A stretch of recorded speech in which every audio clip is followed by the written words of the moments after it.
Hello, everybody, and welcome to Colt High Caliber Fitness. I know it's been a while, and so thank you, first of all, to everybody that has stuck around in this little hiatus. And thank you to anybody that has come along during this hiatus and has subscribed and started watching my videos and etc. I'm going to be back at it now. It's been a very, very eventful several months. I bought a house uh, as I'm sitting in my new garage. Bike's over there. So it's been a very eventful several months. A lot going on, but I'm back, and I've noticed in the comments that there's been a lot of questions. So I decided to do like a little bit of an update video and get everybody up to speed and answer some questions that have been going in the comments that I've noticed. So don't think I'm not like I'm not paying attention, because I have been. I've just been putting my focus elsewhere so I can do what I actually love to do and create a better situation for myself, so then in turn I can do things like this better. So first off, I have been out of the gym. I am extremely out of shape right now. It's just been so busy with work and life, and I've kind of neglected the gym a little bit. I've lost some size. I'm down to 190 right now in weight.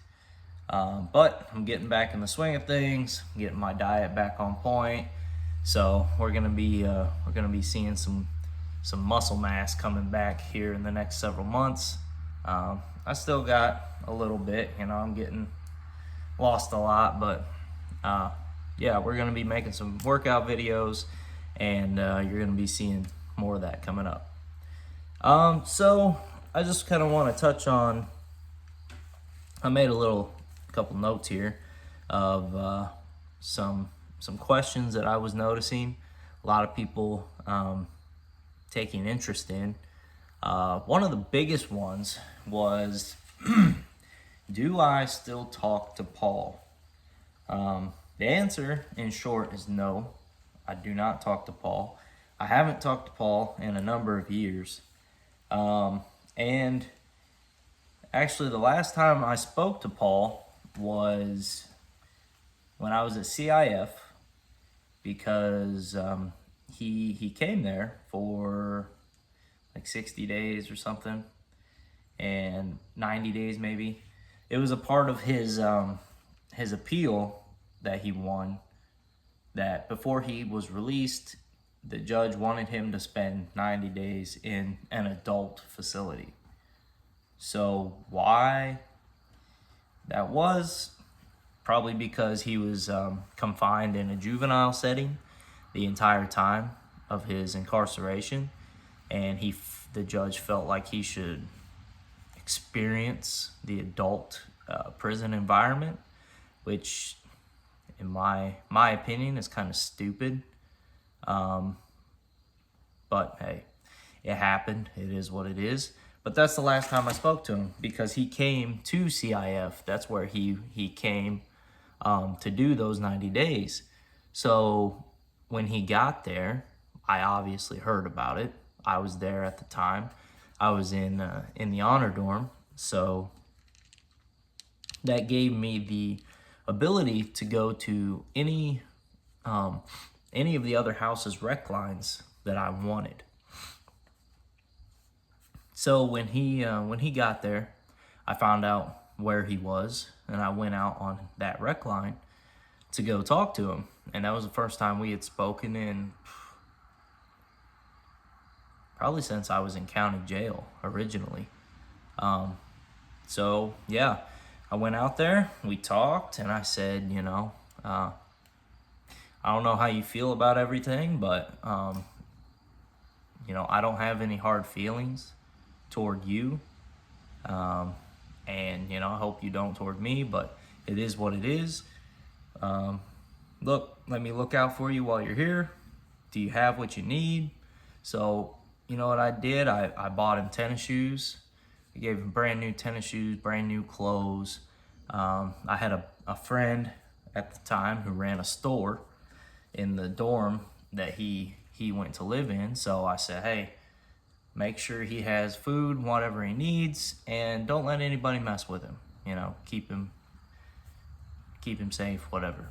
So, in return for that that hospitality that that I gave Paul, and the way I looked out for him, made sure, you know, he had everything he needed, nobody was gonna mess with him. In return for that, his mother called the superintendent of the prison and complained about me and said that I was a bad influence and I was not to talk to Paul, which Paul was 18 at the time, I think, 19. So I got called into the office and they said, look, you can't be around him. You can't talk to him. If you are caught around him, we're going to ship you to a different prison. And at the time, I was in the middle of an apprenticeship. I had everything going for me. So, you know, that could have really messed up my plan as far as getting that apprenticeship, getting that time cut, all those things. So I was like, okay, you know, all I did was really, you know, try to look out for him, but whatever, you know, she thinks that's what needs to happen. Okay, I don't even care. So he did his little 90 days and went home, got released. So, you know, that was the last time we spoke. And you know, large in part, the reason why we didn't speak was his mother. His mother had a great deal of influence over him, made a lot or most, if not all, of his decisions for him. And, you know, I don't know what he's doing now. I don't know how he's doing, but I hope he's doing well. I have no hard feelings against him. I'm doing my thing. You know, I hope he's out there doing his thing and living his life and enjoying it. So, that's, you know, that's kind of the backstory there, to finally answer all those questions. So, on to another topic that seems to be pretty popular is when I was released, like, how was it, you know, how was that adjustment for me? How did I do? Was it hard? Did I get a job right away? So in answer to those types of questions, when I was first released, I got out on house arrest, and we went to a gas station, my my girl and I at the time, and she gave me a credit card and said, hey, you want to go pump gas? I said, yeah, I want to. You know, I'm excited to do this kind of stuff, you know. So I go inside to pay for gas, and I hand the guy the card, and he's like, no, and you stick it in the thing. And I was like, okay, well, you know, I don't know. So I take it and I'm looking and I'm like, well, where do I stick it in this thing at? Like, I had no clue how to use a debit card, credit card, whatever. Yeah, I was just totally ignorant to all these things that, you know, most adults, every adult in today's society takes for granted, just does naturally. So it was a huge adjustment period. You know, I knew how to write letters and mail letters and write checks and things like that, but, you know, people don't even do those things hardly anymore. So yeah, it was a very trying adjustment period. And the biggest hurdle in this period was wasn't anything like that, so to speak, but it was more of my own mentality. So what I mean by that is everywhere I went, I just automatically assumed that people knew who I was and people knew, about my past, and they were looking at me in that light. So I automatically assumed that was the case, which may have been true some of the time. But that was a blessing and a curse. So it was a curse because, you're always very hyper aware, you're always very anxious and, on edge, so to speak. But it was a blessing because it made me want to work harder. It made me want to prove, even though I really had nothing to prove to anybody other than myself, but it made me want to prove that I wasn't just my past. So I got out. I must have applied at, I don't know, 24 places. Went to half a dozen or more interviews before I finally got a job. It took me about, 2 or 3 weeks, which isn't very long. But I went at it. Like every single day I was online, I was looking for jobs, I was working it like a full-time job. So I had went to several interviews and got shot down because of my past. A lot of places would, email me or whatever and say, we can't hire you because this or whatever. And a lot of places you just never heard back from, which I'm sure even normal people experience that. But, with a past like mine, to hear, oh, we're not going to hire you because of your past is very discouraging, So I see why a lot of guys, have that mentality of, man, nobody wants to hire you when you get out and it's so hard to get a job and XYZ.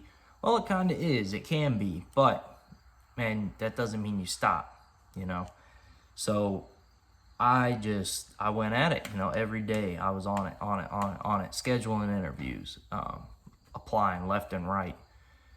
Finally, I get an interview at this place called Polywood.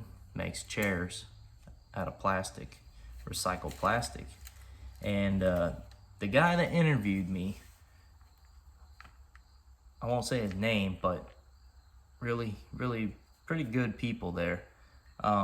He just straight up told me, he said, yeah, I know who you are. Of course he knew who I was. It was my hometown, the town where I grew up. So I was like, shit, here we go. But he was like, you know what? He's like, I'm going to hire you. He's like, I'm going to give you a shot. So I was like, all right, cool, man. Thanks. I appreciate that. I will not let you down. So what did I do? I had that ankle monitor on. And for months, until it just got too hot where I just couldn't stand it, I wore pants every day to cover up my ankle monitor.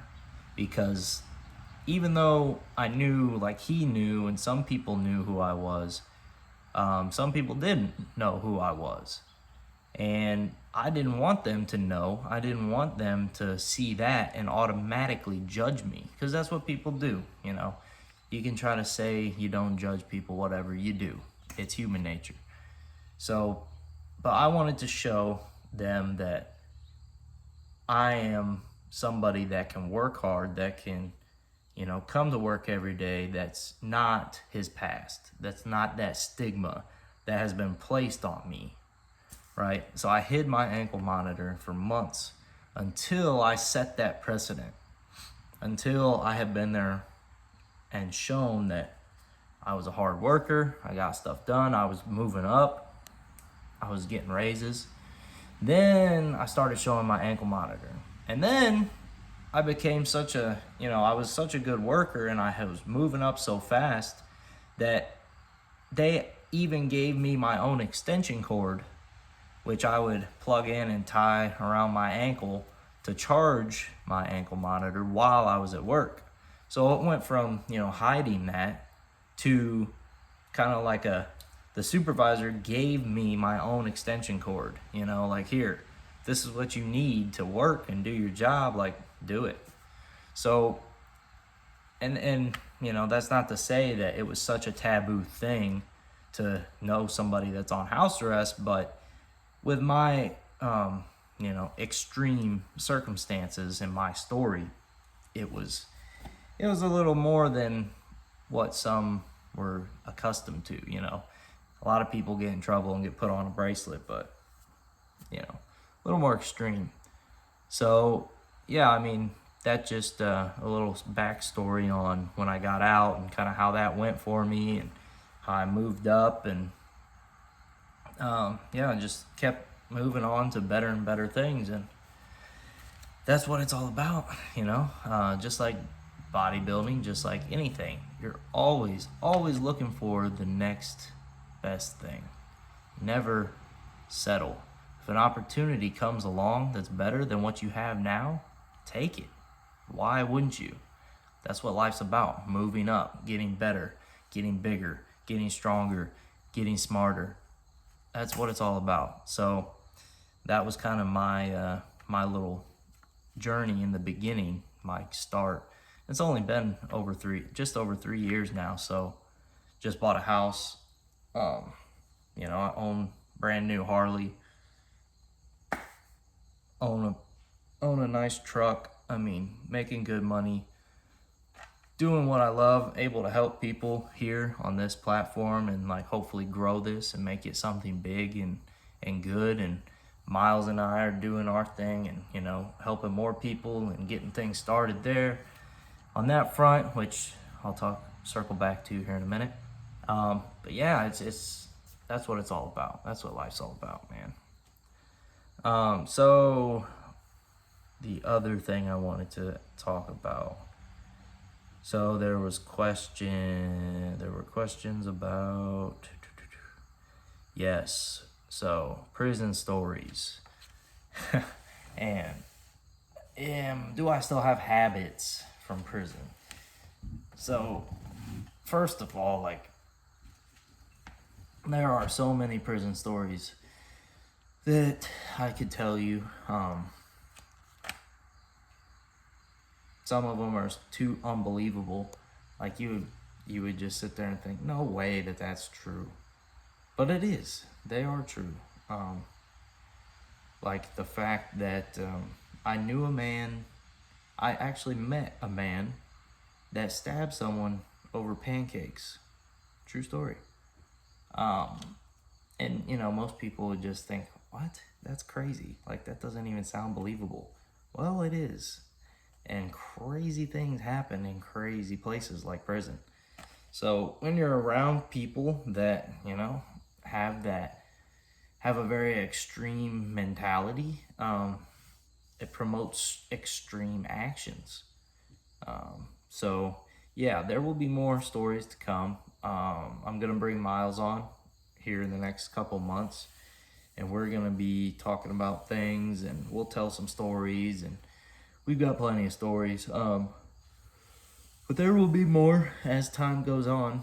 So just stay tuned, and we'll get into more of that. You can ask for specific stories or something you might want to know about.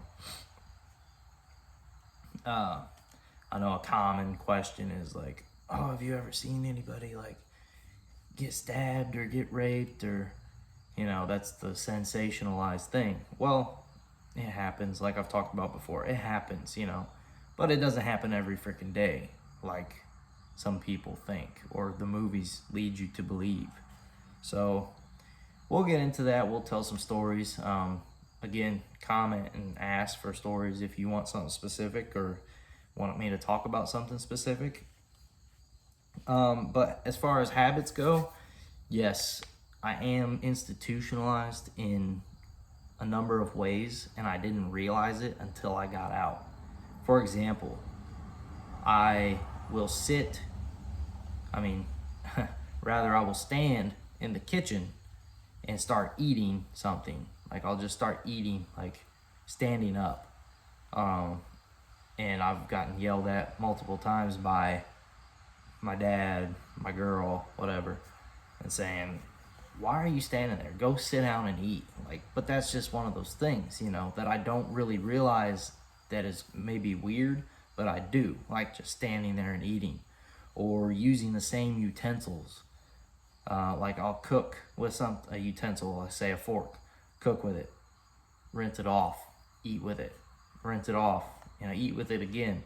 So whereas normal people usually get a different utensil for all those different steps. So yeah, there's things like that, that I do that I didn't realize until it was brought to my attention by being around others.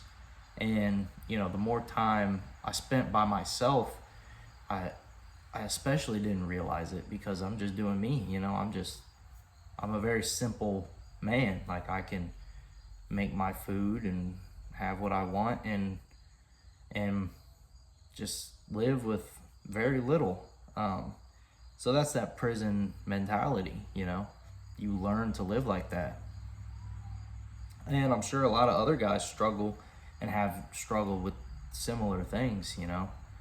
But these are the little things that you really don't hear about, and people talk about, because man, you get so busy with life out here, trying to live your life, and you don't have time to really sit around and whine and talk about shit like that. You just gotta go. You just gotta move. You just gotta work and live your life and make money to survive. So, the other big thing was a lot of people talking about calisthenics and how to get big with calisthenics. So, first of all, you're not really gonna get all that big with calisthenics. You're gonna see some definition, you're gonna see some muscle growth, but calisthenics alone are not gonna get you big, like big. So, and a lot of the guys like in prison that have talked about, getting big, they also have a lot of fat. And the ones that are actually like jacked, like big and cut and have that definition and everything, those guys are genetically gifted. I've known several of them. But most of the time, your really big guys in prison have quite a bit of fat on them as well. So me, like, I was much smaller than I am now when I was locked up. I was strong. I was fast, I was flexible, but I wasn't big. So yeah, you're definitely going to see some size gains, but nothing like tremendous, like you will with free weights. And as far as like protein powder and stuff, man, best thing you can do is just eat real food. Chicken, steak, fish, potatoes, rice, oatmeal. Eat real food. That's your best friend if you want to gain muscle mass, if you want to get big. Like, your best friend is real food. Really, the protein powders are like a marketing gimmick, mainly. Like, people just make money off of a brand.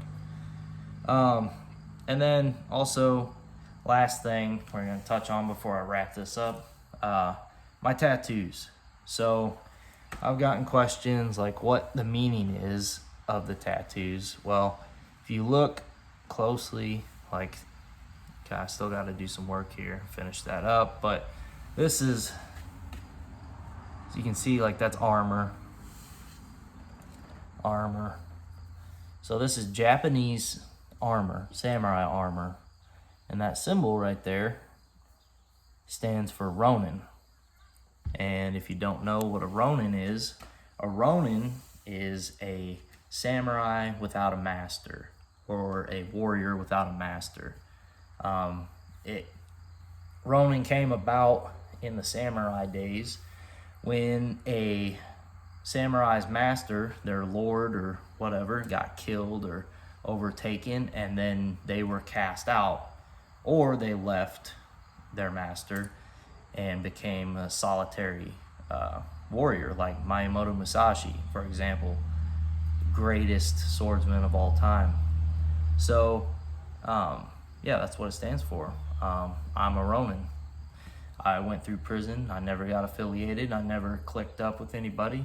I did my own thing, and you know, that's what it's all about. Sometimes you get scars, your armor gets broken, your armor gets battered, but you keep going and you stand strong. You stand on what you believe in. It's not always easy and it's scary sometimes, but you know what? That's what you do as a man. You stand on what you believe in and you go after it. You know, you work. So that's what it means. That's what it stands for.